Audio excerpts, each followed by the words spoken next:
you were telling me about how on the side of your packaging is the sidewalk that your parents grew up in Brazil. So my dad's from South Boston, 100% Irish. He was traveling to Brazil in Rio de Janeiro during Carnival season. If you know Carnival, it's a huge spectacle in Brazil, and it's a huge part of the culture. Basically, just Halloween themed kind of it for Brazil, where costumes and just crazy club nightlife. And he was at a club right in Ipanema, where the Ipanema sidewalk is iconic. My mom walked into a club. She was wearing this little crop top. She was dressed as a hippie. He was dressed up as Frank Sinatra. They locked eyes and they got married after 6 months. And my mom moved to the United States, and they've been married for 33 years now. Wow. Hold on. Did he sing her, the girl from Ipanema? My dad cannot sing, and I don't know how he got her because he couldn't speak a word of Portuguese. She couldn't speak a word of English. Perfect. So they hired, I know. What the fuck is that? It's probably why it moves so fast. That sounds amazing. I wish I couldn't understand Lauren all the time. Oh my God. Can you imagine if I woke up and you were talking and I just could shake my head? Oh my God, that'd be amazing. That's pretty much what happened. So they would hire a translator during all their first dates. And then my mom flew to Boston. And yeah, but now my company, all my leggings are made in Brazil. So my cousin runs my factory in Brazil now, and it's become a whole family affair. It's fun. So let's go back to your childhood. Your sister's here. You guys are so cute. I can tell your sisters. She's my sidekick. We're 18 months apart. And you guys are from Boston. Yep. How did you grow up? So we grew up in a town like 40 minutes outside of Boston, Easton, Massachusetts. We're one of 7, so we have a huge family, 5 girls, 2 boys. But we grew up really, really close, just small town, working hard. My dad is a very tough, strong personality, and my mom's this spicy Brazilian woman. She stayed home with us, took care of us, and we all went to the same high school. And now it's flashback 9 years later. Now my headquarters is in my hometown. Wild. That's a full circle. Yeah, and my fulfillment center and everything. We ship everything out of Easton, Massachusetts. So just because I'm pregnant, I have to know, 7 children, like when you're in it, is a lot. So my mom children. didn't have all 7. My dad was married previously before. Okay. But they were really, it's a whole other podcast situation, the life of the Brabants. But my dad was married previously before, and we just stayed really close to our other siblings, and we see them every Sunday. We do Sunday dinner. How does your mom manage to have that many kids? Like, what's the secret? The secret, both of them are very family oriented and have always told us since we were kids, your friends are your family are your best friends, and to spend time together. And they just always, we took a road trip when we were 13 years old from Boston to San Francisco and back. He piled all of us in a car. Oh my God, is your dad insane? He goes, I found religion at the end of that trip. Yeah, I'm sure. So yeah, but that's how we grew up. Just your sisters are your best friends, and my mom just loves family so much. She has a big family in Brazil. We would travel every summer as soon as we got out of school. We'd fly to Rio, so we got to spend a lot of time with her side of the family. And yeah, and my whole company and my whole business is based on it. We're all family run. My brother and my 2 sisters, my dad, and my mom all work for BBB. I can't even go on a 3-hour flight.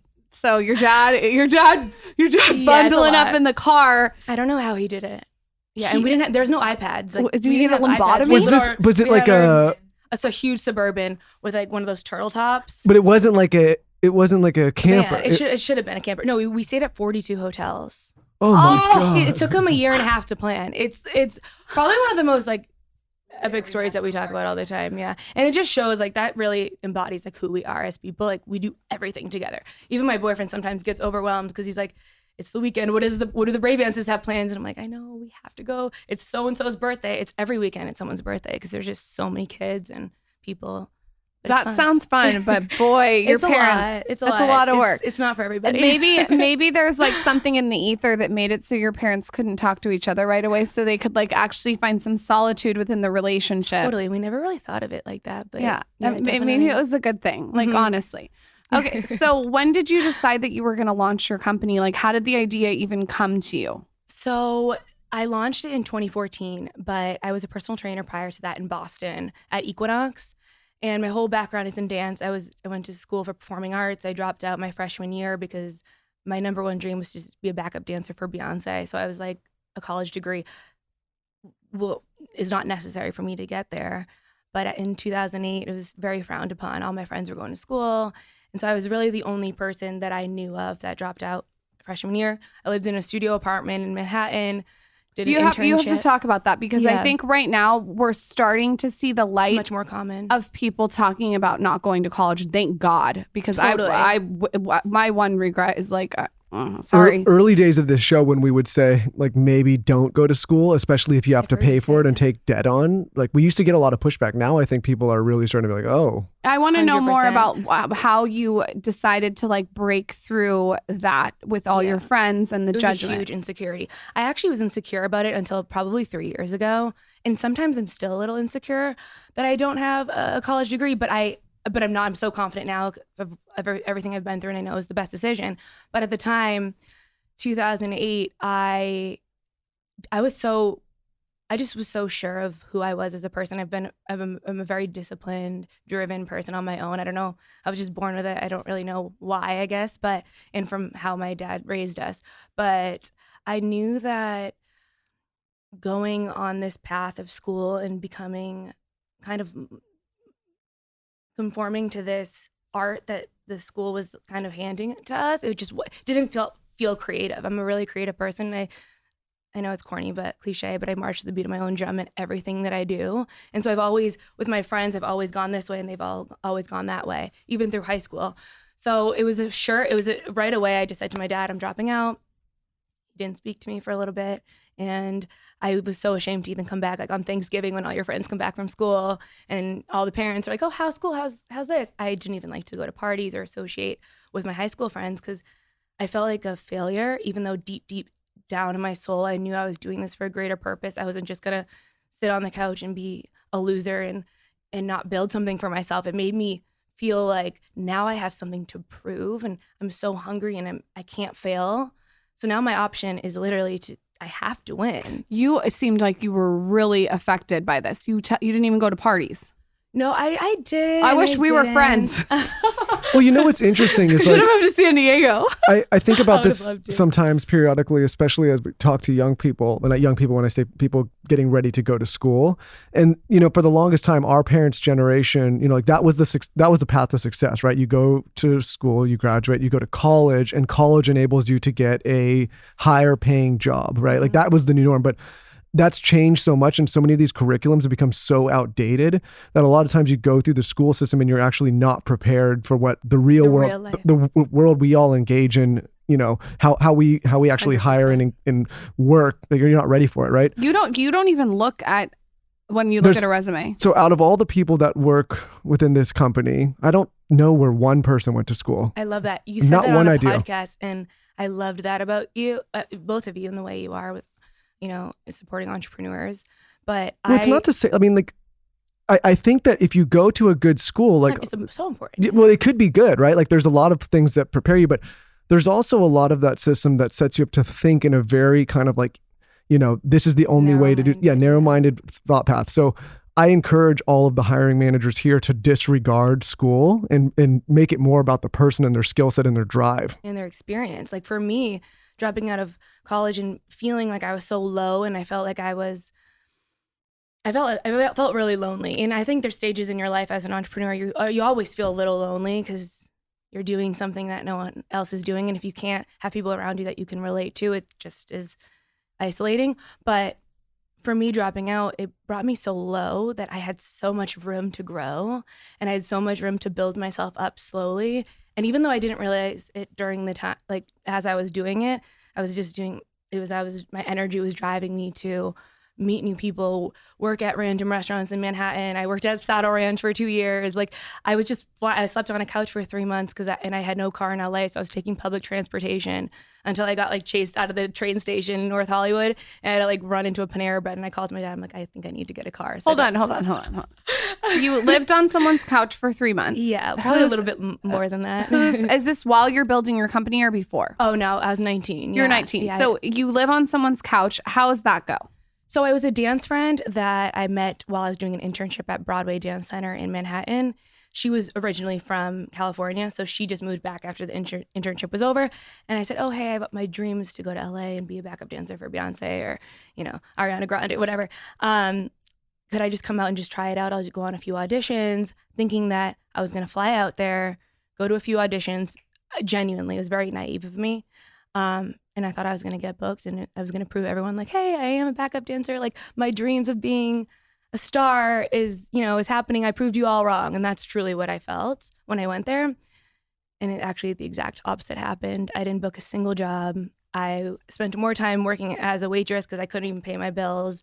There was a day where I went to 7-Eleven and got like a protein bar and a Monster. I'll never forget because I had $5 in my bank account and I was too ashamed to ask my parents for money because that would be me proving them wrong, like right. And it wasn't until my Nana passed right before my 21st birthday that I kind of just, she was a huge part of my life and like it's a huge part of our family. And she kind of always brought us together. She really was like the glue that kept us together. Now it's like my dad. But when she passed, I just took a really good look at myself and I said, I was such an insecure person. I was always comparing myself to other body types. I was constantly being body shamed at auditions. That's so horrible. Maybe you can speak on that about the body shaming in auditions. Well, I didn't have Instagram. I had a BlackBerry.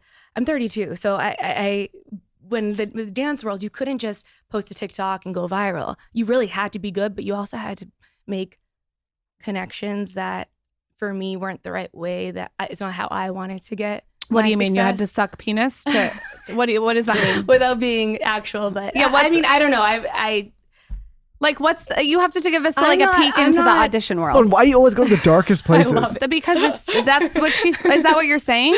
I guess I don't know for a fact, but what I felt like the networking was just not the way I network. I truly believe in if you love my product and you love who I am as a person, you're going to gravitate towards me or things are going to happen. I still think you need to network, put yourself out there.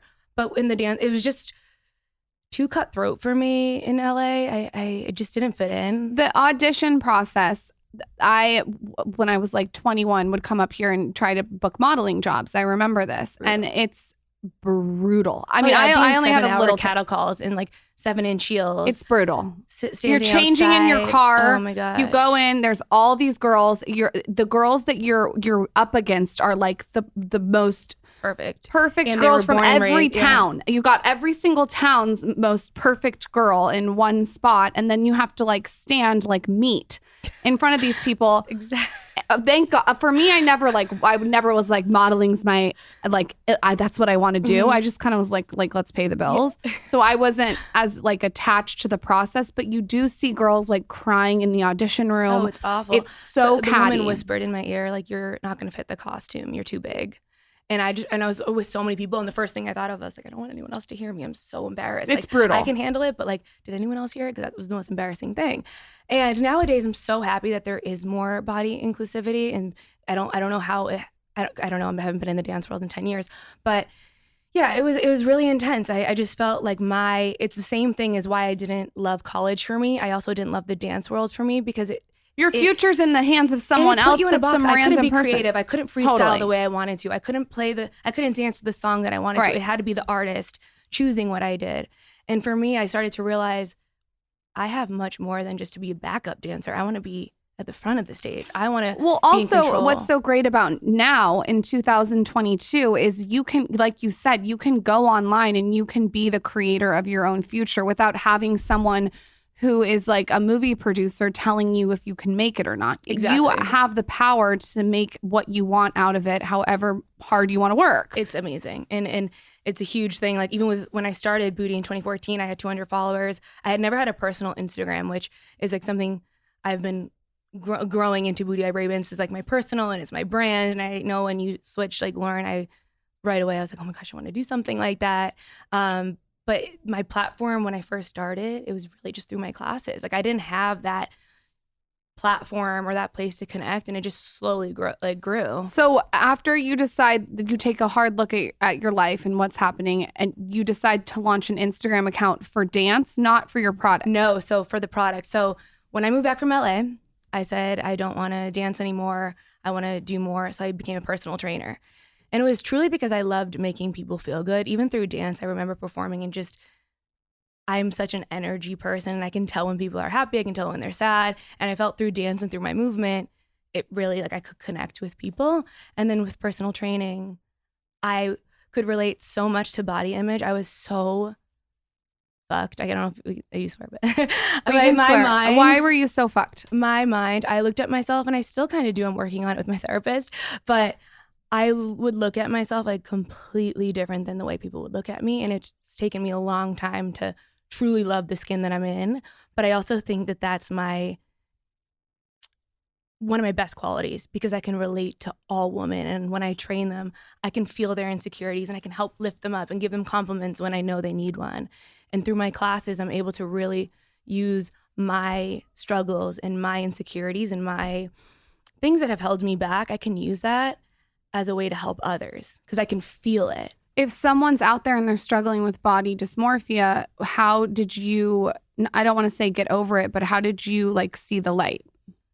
I think one was I started surrounding myself around people that didn't always talk about body image, or talk about being so perfect all the time, or talk about, even though, I love doing all those beauty products. I love doing Botox. I have lip filler. I love to eat healthy, and I follow all these health and wellness brands, but I'm not obsessive over it like I used to be. And my friends and my family, on Sundays, we're making chocolate chip cookies, and we're having a Brazilian feast, and we're enjoying life, and we're not obsessing over the body and how we feel. And BBBs always fit me because they're one size. And all my family now wears BBBs. She's wearing them right now. And so we don't harp on it and make it this thing. We talk about being healthy, but it's not, I don't know how to explain it. Like, me and my friends are just so normal, and we're getting ready, and we're drinking wine, and we're having fun, but we're not talking about like how we're not dissecting each other, if that makes sense. Yeah, it's counterintuitive. I remember I had this old driving instructor when I was a kid. My dad was like, listen, if any of you guys are going to go off and start driving, you got to take driving lessons, because he didn't want us just running around and then smashing the cars, right? Which I think is actually probably sound, like it was probably something smart that he did. He did for me and my two sisters. He's like, before you get on the road, like, get out there and learn. And this driving instructor basically said, whenever you're crashing or spinning off the road or like something like that, you actually don't want to look and fixate on where you don't want to go. You want to look at where you want to end up. And I think what he was saying, because subconsciously you'll actually end up, like if you see a tree and you're going off the road and you stare at that tree, you're going to smash into the tree. So you got to look back on the road. And I think it's really good. In anything else, like, we fixate on these things so much that it actually makes it harder to get rid of these problems, right? 100%. Like, you think I'm going to fixate on my body or my diet or my fitness or my job, or whatever, and it actually makes it worse. Totally. And I even say in my office, like, the word fat is just not allowed. Like, and I know that sounds kind of dramatic, but like, there's certain words where just don't say them. Like, if you can not say it, because I think that nowadays everyone's talking about body positivity, and I think it's great, but I also think it's so talked about where it's, let's just chill out. But you get what I'm saying? Like, if you follow that same thought of reasoning, exactly right. You're perpetuating the problem more, because you're actually amplifying the problem more subconsciously. And I think it had probably also, like, now scientifically, the more we've talked about this, something to do with our hormones and imbalancing our hormones, right? Like, you keep, this is a problem, this is a problem, this is a problem. It's like, 100%. That's fucking up your system. And it's all inside of you, yeah. I really like what you said about not leading with that, because in LA, it can feel like people associate their identity to what their body looks like. 100%. And that's I'm not saying that's exhausting for me. I can take that, but it's exhausting probably for the person that's doing it. With my first pregnancy, afterwards, all I could talk about, I remember with Michael, was like, I feel so fat.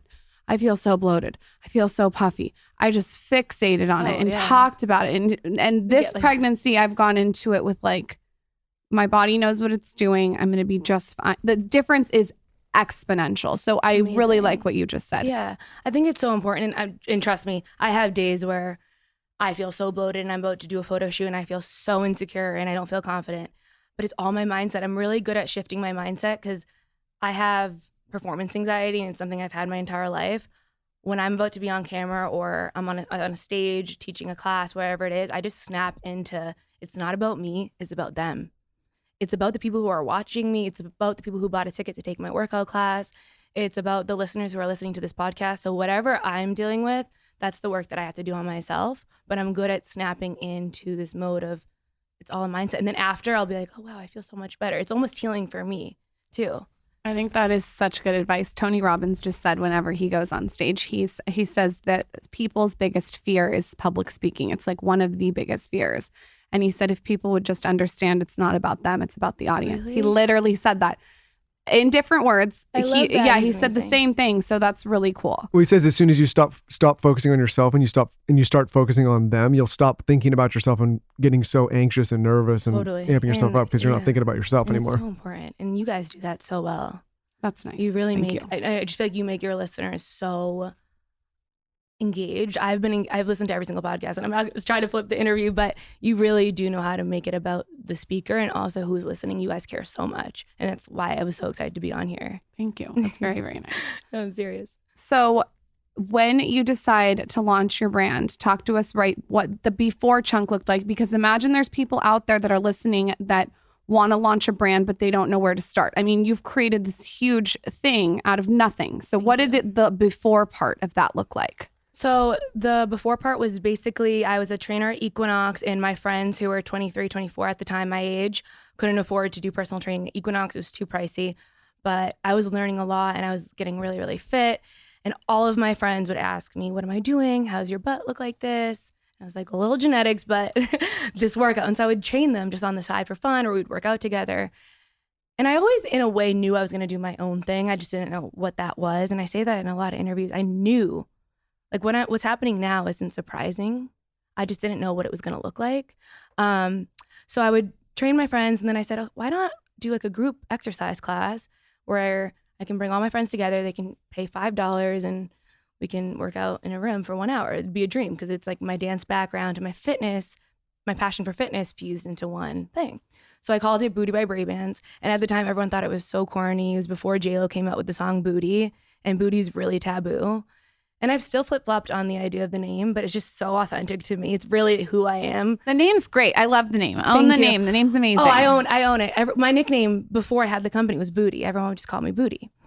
And so I called it Booty by Brabants. My last name is Brabants. Hold on. Now that you just said that, our producer Taylor's going to try to check out your ass. He's creeping over the corner. It's not that great. He's crawling over the screen. Uh-oh. I just saw his head creep over this computer. He looks back like there. It's not that great. No. But it's natural. So that's important. a worm popping over. She's like whiplash looking back I at know, her shoulder. he's She's like, like, what's this guy doing back there? Go on. So yeah. So I started the workout class. Don't worry, I'll keep an eye on him. Oh my gosh. So yeah, I started the workout class and my friends started loving it. I was charging $5. Like I was doing it was a side gig. And it went from teaching 1 class a week to 2 to 3. And I was still training from like 6 a.m. to 5 p.m. at Equinox. And then I'd run over to downtown Boston, teach a class from 5:30 to 6:30, 6:30, 7:30 p.m. And I lived in the North End. And I would just do it every day. And then finally, the classes just blew up and I started teaching like 22 classes a week all throughout Boston. So I tapered down. Equinox, like, let me just kind of do part-time. So I just did my morning clients. And then as my classes were blowing up, I started to know, I'd never had an Instagram. It wasn't an influencer. I didn't know what an influencer was. I never took pictures of myself. I always wanted to start a brand that I wasn't the face of just because I didn't like taking pictures, which is really ironic and weird. But so I started the class. It blew up in Boston, teaching 21, 22 classes a week. And then I started noticing everyone was kind of dressing like me in the class. And not in a weird way. I'm not saying this like in an ego way, but it was just, I always wear a hat and I cut oversized t-shirts. And I did this back in the day. And it's funny that the style is like that now, and I would wear leggings with like a flannel tied around my waist and high top dunks or whatever. And no one dressed like that, but that was kind of my LA vibe coming to Boston. And then I'd come into the room and everyone would be just full out hat, flannel, whole vibe. And I'm like, this is so cool. They're feeling like they're liking my vibe. They like me, you know what I mean? And my class would sell out within like 20 seconds before I would go live, and there'd be a line wrapped around. And I have videos and pictures. It was really crazy. And then I'm like, okay, well, I can't scale this. I'm only one person. There was no virtual workout classes. I'm like, I also am a business-minded person. I want to make money also. I'm doing this for fun, but I want to make a living, and I want something that I can look back on when I'm 67 years old. And so I was in Brazil and I loved the athleisure. My mom bought me a pair of leggings that were one size fits all. They were like this teal color. and they had this wave pattern, and I wore them. And I remember I was living in the North End apartment. I didn't have laundry, and I would always wash them by hands, and I don't wash anything by hand. Like, I'm so lazy with that kind of stuff. And I would gravitate towards these leggings, and if they were dirty, I'm like, oh, no, I have to wear them to my class because they make me feel so confident when I'm standing in front of a room of 50 women. And I just loved them so much. And I loved that, whether I was like PMSing or had a skinny day or I felt like bigger, I could always wear them because they were one size and they were so stretchy and they just sucked me in. And I was at Starbucks, and I had a few aha moments or whatever, but my number one, I was at Starbucks and this woman hunted me down through Starbucks saying, where'd you get those leggings? I need those. I love them so much. And I tell this story all the time, and I just said to myself, why don't I make my own? I don't know anything about fashion. I don't know how to manufacture. I know nothing about fulfillment. I don't know how to run a business, but why wouldn't I just make my own and put this awesome logo on it and sell it to the girls that take my class? Because they're already dressing like me. So if I give them a product that they can look even more like, or inspire them to dress, more like my style, then why wouldn't I do that? And so we flew out to Brazil. I went to the exact store that that my mom bought those leggings at. She needs the credit. And I talked to the owner of the store and I said, hi, I love your leggings. Where do you make them? She goes, I make them myself. And I'm like, will you make me 50 pairs in these 3 colors? And she was like, sure. So she gave me a wholesale price. I brought them back to Easton, Mass. I went to our local embroiderer, embroidered the logo, and actually it was 100 pairs. So I did 100 pairs, and then I had no Instagram, no social, 200 followers. I had 2 posts. I think one was a quote. And I had my friend, because I didn't want to be the face, stand on the Stairmaster, and I took a picture of her butt with the logo. And it's still on my Instagram. If you scroll down, so it's still that 4th photo. I'd never deleted it. And I go, hi guys, after my 10 a.m. class on Saturday in the Seaport, I'm going to be selling these in the locker room. So I'm thinking like maybe I'll sell 5 pairs. After the class, I was so nervous because this is another thing with my dad. I always had to feel like I had to prove him because he was so hard on me out of all the kids. He sees himself the most in me. Where are you in the order of kids? I'm the middle. Okay. And so I was like the black sheep of the family, definitely the one that was, my parents were the hardest on me for sure. That's interesting. Yeah, they're hardest on the middle. Yeah, I know. They still are. It's probably because her dad saw. Yeah, my dad was an entrepreneur. He had a car parts company that was really successful. But so I was like, okay, the class ends, the music ends, and in my head, I'm like, no one's gonna go up to the locker room. Everyone's gonna leave, and I'm gonna take these. I'm gonna be so embarrassed bringing this whole duffel bag full of leggings back into my car because no one bought them. And that's all that went through my head. Not like they're gonna sell out. And then everyone starts leaving the class before the stretch happened. And I'm like, what are they doing? Everyone's leaving. And they're running up to the locker room just to wait in line. And I sold every single pair of my leggings that day. And I just sat there and started bawling. And I still have women say to me, I was your first person in that locker room. And I just want you to know we're so proud of you and for how far you've come. And you're still, the same person. We just love seeing the journey. Because now we've sold 500,000 pairs of leggings. Yeah, 500,000 pairs of leggings. And you think these leggings, they're one size fits all, are going to fit me? 100%. You think? Yes. Right now, like I wish I brought my other chrome. I thought I brought them, but I'm going to send you a big package. Can you make a bodysuit?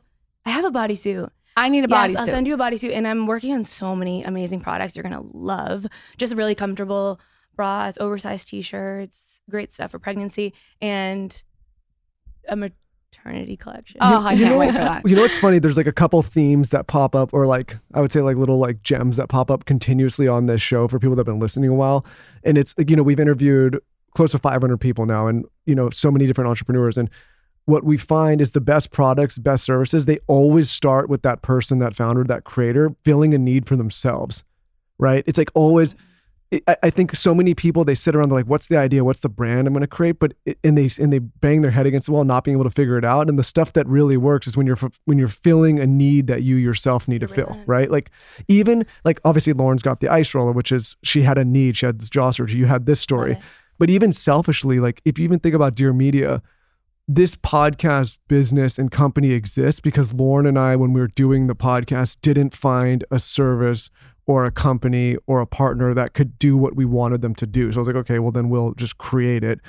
And then the anticipation that other creators, other people might want that type of same thing that we wanted, right? And so the reason I mention it is there's a lot of people thinking like, what's my idea? What's my idea? Like whatever you're doing for yourself, that you have to kind of like mix, mash, put together yourself, and you can't really find anywhere else. Like create that. That's the thing.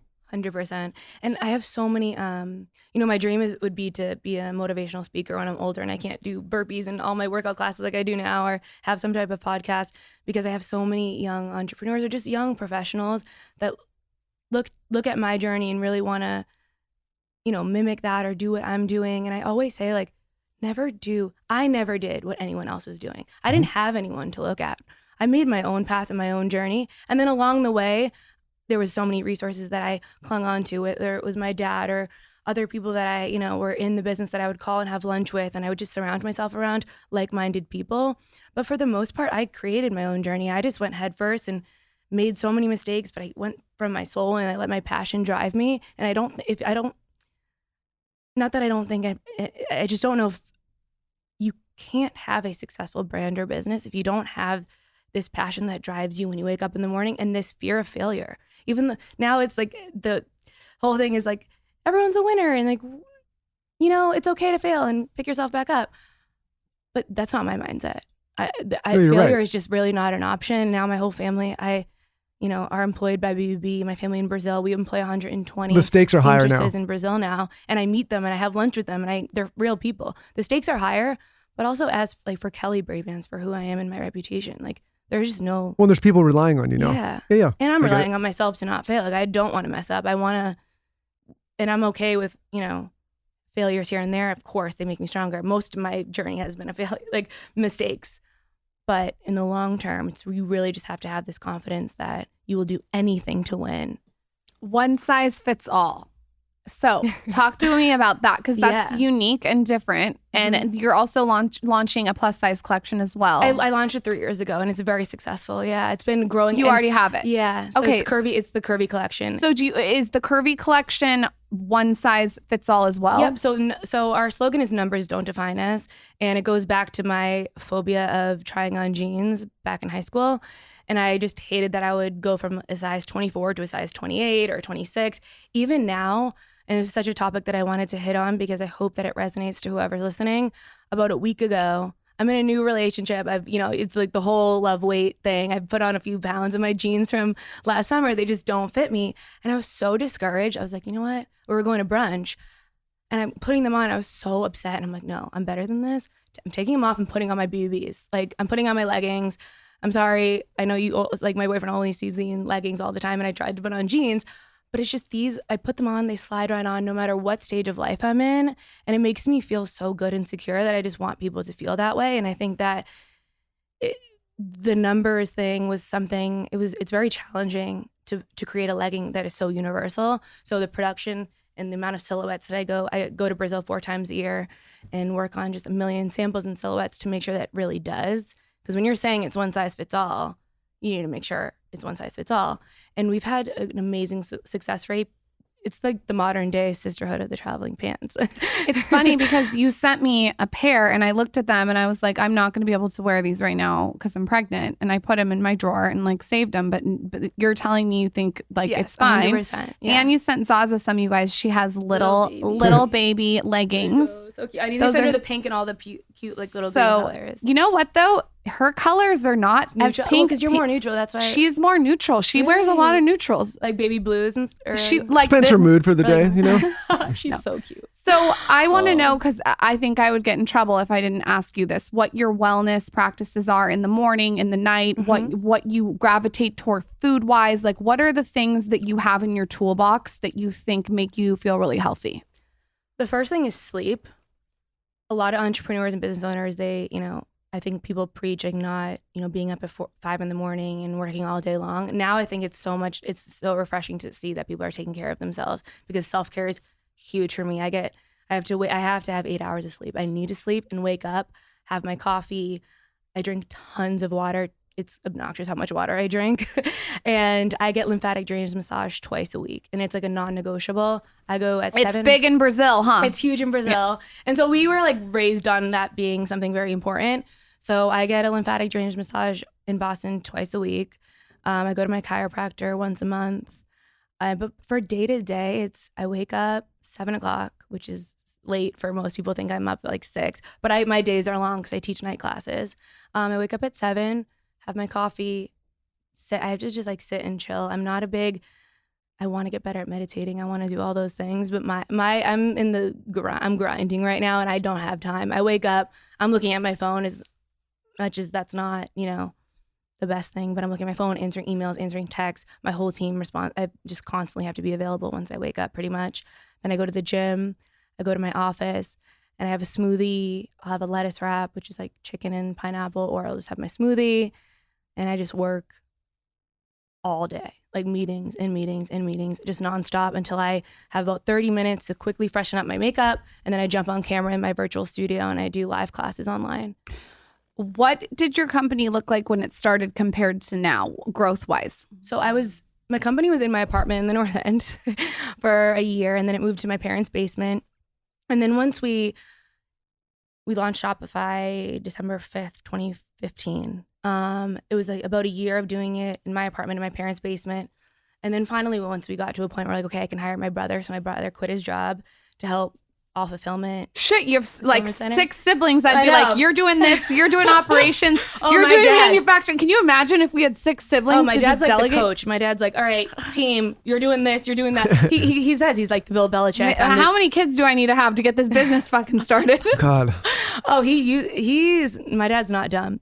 But yeah, so my brother started working for us, and then it was 3 people, and my mom would fold and inspect every pair of leggings as it came in from Brazil. And we had a 300 square foot little storage unit, and that's when we were doing 20 orders a day, so it wasn't anything crazy. And then it kind of slowly grew, and my dad owns a plaza. He's owned it for 40 years in the center of our hometown, and it's commercial real estate, and there's like a Dunkin' Donuts, there's a restaurant, but we grew up in that plaza. My mom had a little tanning boutique back in the day with the tanning. It was called Rio Tanning Boutique, and she sold bikinis. And so it's kind of ironic that this is all happening for us. But so now it's our warehouse is 11,000 square feet, and we have 55 employees. So yeah, it's really Good for crazy. you. And we're shipping out, a lot of orders a day. And so I am able to give everyone a full-time job. And yeah, it's crazy. And so I started my workout app, and then the pandemic. But it's been a long time. I mean, it's 7 years, 8 years. 9 years. So 9 years. It'll Okay. be 9 years from the first sale. Because you started on before 2000. e-com. Oh, so e-com was 2015. Yeah. Oh, wow. Yeah. Yeah. During the pandemic, what? Was it good? So Bad? during the pandemic, I blew up, like blew up like 1 million followers, but for me, my version of blowing up, my supply chain clearly wasn't ready. I gained about 60,000 followers in less than 5 months.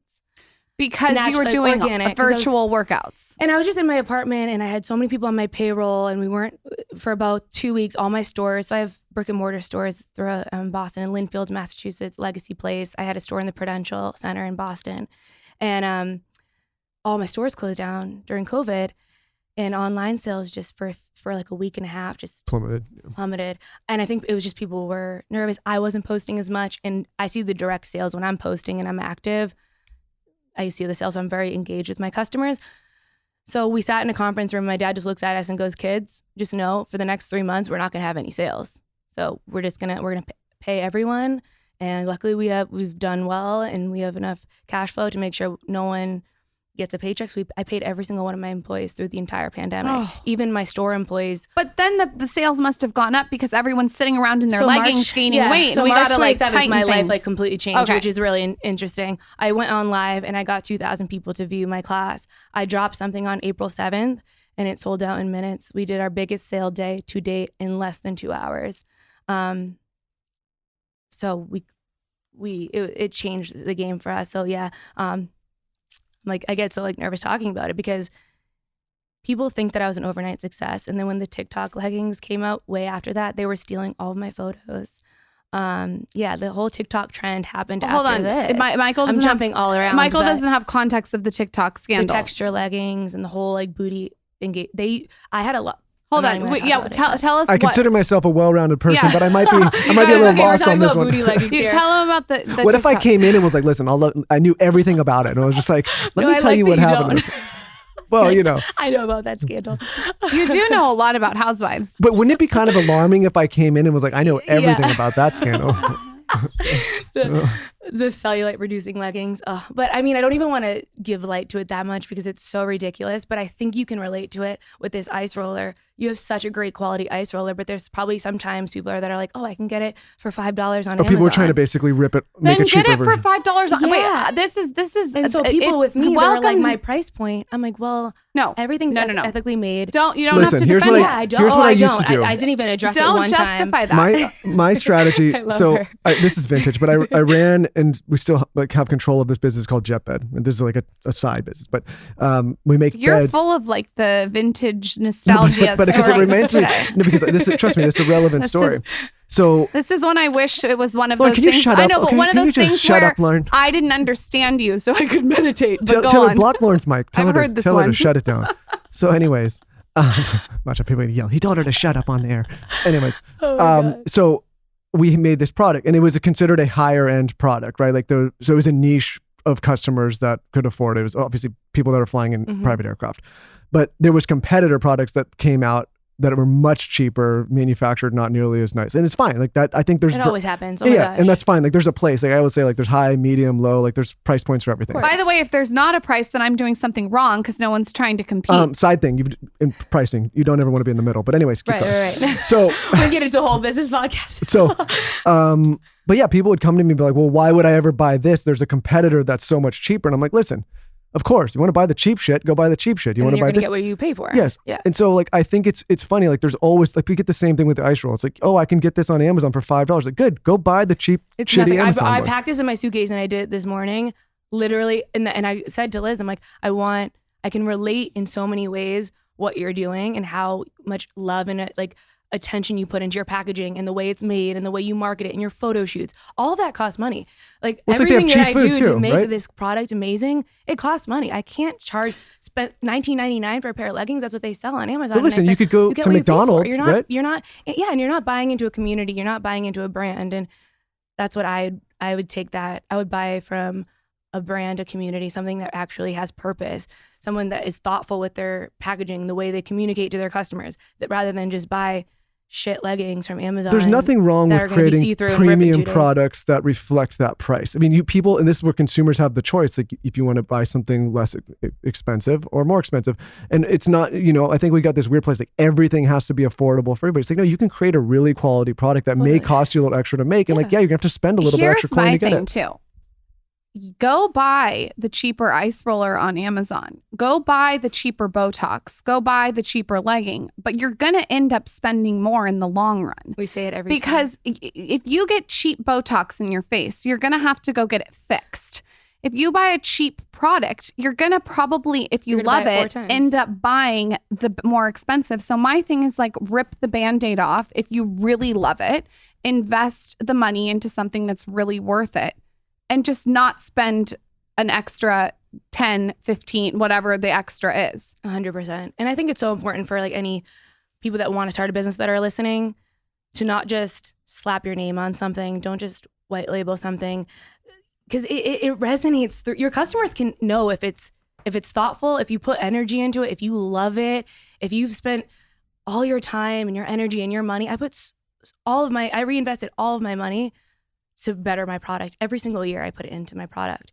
And I think that my customers, the reason why they're so loyal is that they trust me now over 9 years, that I'm not just slapping my name on something. Unless I'm going to wear it every day and be obsessed with it, I would never sell it. Well, that's where people get pissed, right? If you take a shitty product and slap a label on it and it's a piece of shit, but it's expensive. But if you put in a bunch of energy and time and build a quality product, I don't think people mind investing. No, not at all. And that's why my customers are so loyal, and they'll buy every single drop I do, because one, they love the quality, but two, they just believe in the product. And I love supporting other brands that I can feel that have the same attention and love and for what they do.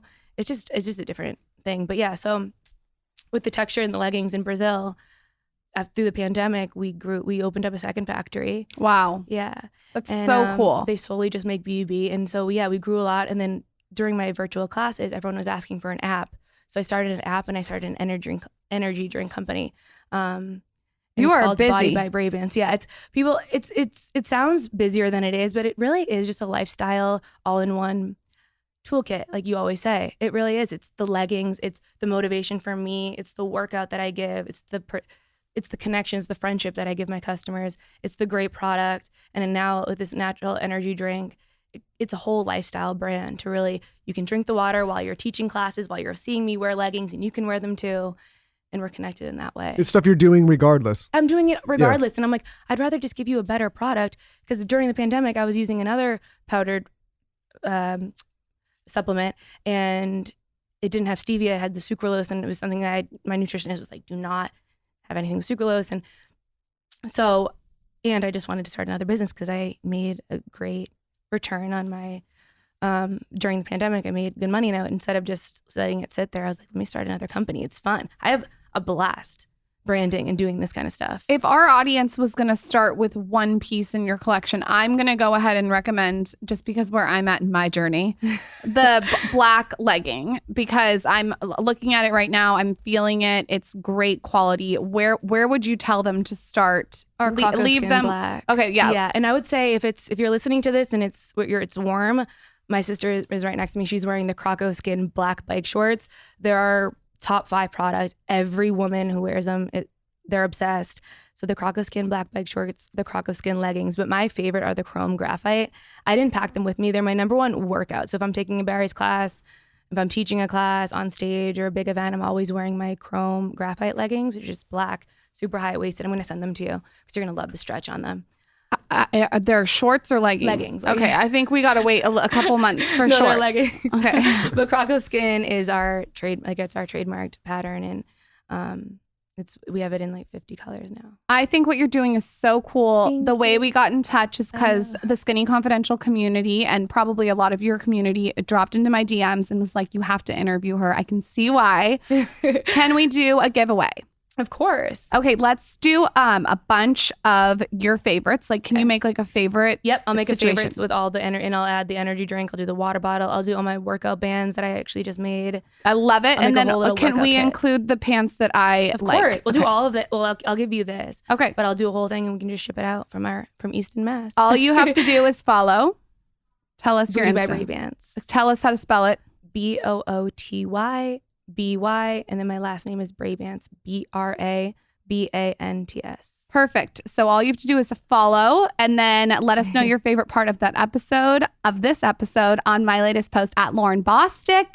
And what's the code if people want to shop? Code Skinny. Code Skinny. You guys go on her site. Tell us your site everywhere where they can Just find you. bootybybrabants.com. You can find us there, and we ship really fast, 1 to 2 day priority shipping on all orders. Yeah. Congratulations on all the success. Yeah, really cool. This is Thank you so much. This is this like opportunity is insane. This is crazy, guys. I listen to you every day on my car ride. I don't know if that's a good thing or a bad No, thing. I love it. Every podcast. Are you saying that we contributed to the? No, I'm just kidding. Michael, thank you. Michael, Listen, You guys are my careful, no, escape. careful. no, I appreciate that. You're you my know, escape on my mornings when I want to tune out of my business, and I just like my work stuff, and I listen to you guys. It's so inspiring. Well, you know, I think thank you, but also like we get to talk to people like you, right? We get to have all these different great people, and so you know, This win-win. when I hear a podcast like this too, this is the reason that we created this platform, is to share the stories that you don't hear. Instead of like the person coming out of college and like getting the degree and this is a different way to go. And I think to showcase this on a platform is so important. Thank you. Because there's so many people out there that are like, why don't I fit into this college equation? Totally. I'm so happy we discussed that, because that was probably my number one insecurity. So it's very full circle, and I feel really proud to be able to talk about it and feel like heard by you guys, and hopefully there's someone out there that's listening that can be inspired by my story. And listen, I don't want to discourage people that are on the college path, because no. it is the right path for many. Totally. But it's finally It's not one size fits all. It's not one size. Yeah, that is not one size fits all. All my siblings went to college, and they're super successful. And It's just for some. it's just it depends on what. Just Yeah, follow like your heart. Follow. I your, was a terrible your student. instinct. I struggled in school all the time. I never felt like I never felt like I was getting what I needed from school. And it's not the school's fault. It's just I just didn't fit in that kind of place, right? It's not for everybody. But Yeah. But that's conversations happening more and more now. For the longest time it was like you go to this, then you go to school, I and couldn't then even talk about it. I hated even being asked the question. This is so fun. It's not one size fits all, guys, but her leggings are. Go check her out. One more time, Instagram handle, and let's close out with that. It's at Booty by Brabants. Thank you. Thank you so much. Thanks for coming thank on, you. you guys. Thank you for making the flight. Thank you.